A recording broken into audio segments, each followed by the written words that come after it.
On today's video, guys, I'm going to tell us how you can quickly apply for a visit visa. Probably you want to invite your parents, your siblings to come for your graduation, or maybe you just put to bed in the United Kingdom and you see the reason to invite your parents to come do babysitting for you. So these are the documents you should include on your visa application.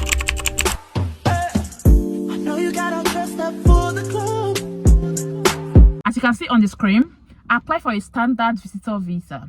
If you need a standard visitor visa, you must apply online before you travel to the United Kingdom and attend an appointment at a visa application center. The earliest you apply is 3 months before you travel. You must meet the eligibility requirements and only do the permitted activities.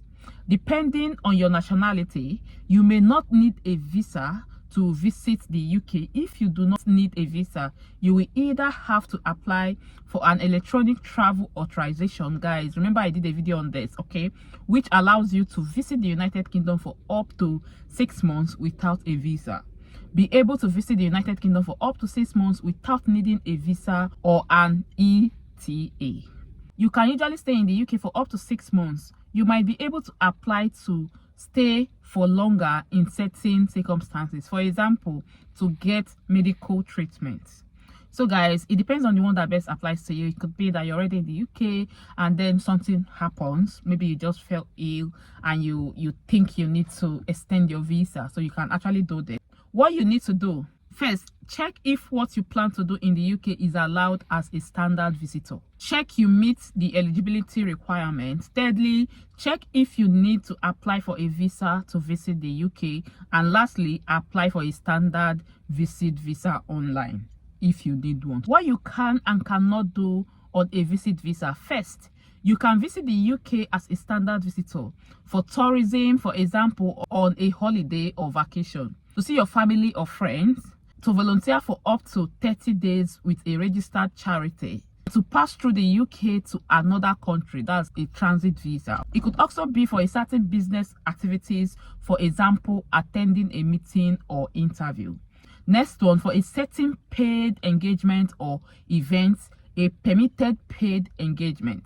As an expert in your profession, for example, to give lectures or perform, to take part in a school exchange program, to do a recreational course of up to 30 days, for example, a dance course, to study, do a placement or take an exam. As an academic senior doctor or dentist for medical reasons, you cannot do paid or unpaid work for a UK company or as a self-employed person, or else you are doing a permitted paid engagement or event. You cannot claim public funds. You cannot live in the UK for a long period of time through frequent or successive visits. You cannot marry or register a civil partner or give notice of marriage or civil partnership. You will need to apply for a marriage visitor visa. So guys, these are the things that you can and cannot do on a visit visa. Check you meet the eligibility requirements. You must have a passport to travel. Of course, we know this, okay? Then it should be valid for the whole of your stay. You must be able to show that you will leave the UK at the end of your visit and you are able to support yourself and your dependents during your trip. So guys, this is another crucial area that we shall be discussing on this video, because many people have gotten denials, like refusals, because of this. Okay, first, there must be a strong reason or a strong tie why you should go back to your country after your visit. I think some people are twisting it because people do not really know what the things are, like the strong ties that you need to prove, or what are those things that the Home Office will look into and say, yes, this person will definitely go back. There are actually different things that could serve as a tie. Okay, it could be your business back home, it could be your family, your children, you have, kids there. Okay, you are married and your husband is back home. But basically, it's about employment, to be honest. They want to know that you have a very good business that you are doing, so that at the end of the day, they will have the full assurance that, yes, you would go back to your business. The second thing that they mentioned here is you are able to support yourself. You will prove that you'll be able to support yourself during your stay. I was into a conversation with someone, and this person said that they actually approved her visa, her parent's visa is actually for the parent, okay, that they approve the parent visa even without the parent's statement of account.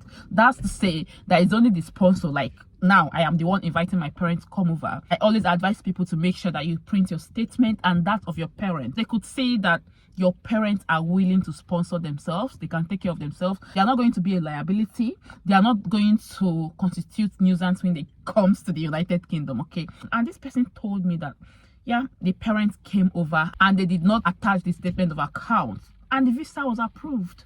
As a matter of fact, many people actually did that and it worked for them. But take it from me, I am telling you, I've seen a refusal. The simple reason for that refusal was because there is no statement of account of the applicant. So the sponsor had already, uploaded the statement showing that they are capable of taking care of the trip.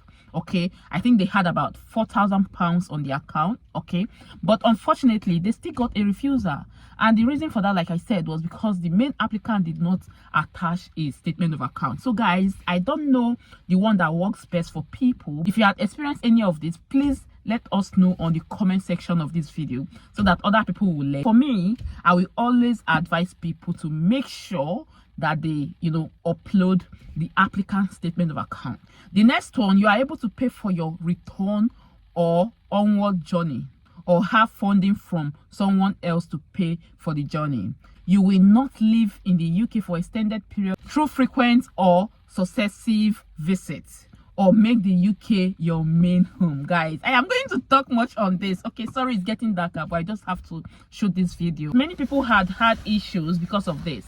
For instance, you invite someone to the United Kingdom and this person stays in the United Kingdom for like the first 6 months, okay, and then goes back, and it's not up to 3 months again the person returns to the United Kingdom. What happens? Does it mean that this person is making United Kingdom their home? Guys, I've had this question, like so many people have been sending this particular question to me. Again, this is not an advice, I'm just telling you what I did on my own. Okay, I have a friend that is a lawyer here in the United Kingdom, so I contacted this person going to have any issue, okay, crossing the border, like the point of entry, considering the fact that he has stayed in the United Kingdom for like 5 months and he didn't stay up to 3 months, then he decided to come back again.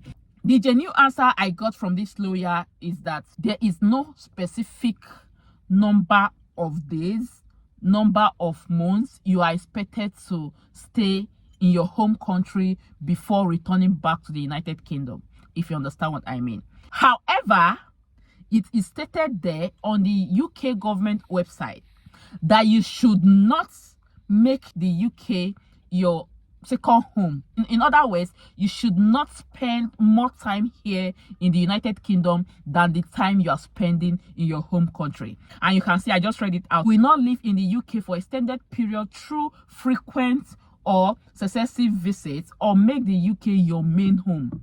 So you have told them that you have a business at home that you are managing, and there you are, after spending 3 months, 4 months in your home country, you are returning back again to the United Kingdom. Guys, if you were the one, definitely you query it. Okay, so what I'm trying to say is that it's safe for us to play safe. Okay, make sure that you are adhered to the rules, regulations, so that you don't have issues extending your visa or future visa application. You may need to meet extra eligibility requirements if you are visiting the UK to study, do a placement, or take an exam. Okay, then for academic or medical purposes. Okay, let's quickly go back to the documents that you need to upload when you are applying for a visit visa. The first document you should have, like they stated here, is your passport, and it must be valid for at least 6 months or the period of time you are going to stay in the United Kingdom. You must make sure that you have a cover letter. I always advise people about this cover letter. This cover letter tells them, everything about you. Yes, you are filling out the application, but then they want to know at a glance, most of the important information about you, your personal details. Okay, what have you been doing in your home country? How long do you intend to come to the United Kingdom? What is the reason for your visit? All those things should be on a cover letter, in addition to all the documents you are expected to provide. You have a business, or I'm working with so and so company, and if you are using a company, please do well to get a reference letter from this company. It's going to help. Okay, it's very important that you do that. Also, please make sure that you have the application fee. The cost of the application is £115 for up to 6 months. So if you are applying for a standard visa, 6 months visa, you will be spending £115. So you have to convert this money to your own currency, to your home country's currency. That's exactly what you'll be spending. Applying for more than 6 months, you know, there are different categories of visit visa. You could actually get 2 years visit visa, 5 years visit visa. Okay, so if you're applying for 2 years visit visa, you pay more.